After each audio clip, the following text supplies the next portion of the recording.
Sekarang kita lagi di Waduk Sonorejo guys, yang lagi rame dan sedang viral di daerah Bojonegoro dan sekitarnya. Yang ono FOMO, melok-melokan yang lagi rame. Ternyata itu ndek kene banyak sekali bakul jajanan dan pengunjungnya itu juga termasuk akeh banget. Macam-macam jajanan ada, dan ini aku pengen nyoba lontong kikil seporsi ini 10 ribuan. Lontong kikilnya ini satu porsi 10.000, sudah semua lontongnya.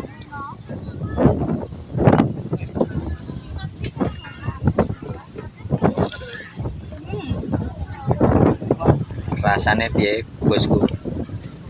Saya tak jepane iki lempuk.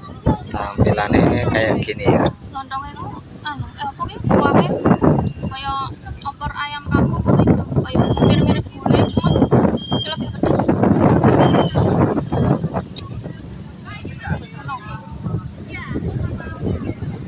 View-nya segoro biru ya. Warnanya hijau ora biru. Dan iki saya penasaran karo lontong kikile, aku tukune ning kene lontong kikil Juraganku. Iki ndek sebelah bakul donat. Enak guys iki. Lontong kikil sapi. Ya, porsi berapa ini? 10.000 saja. 10.000 sudah sama lontong. Sudah sama lontong.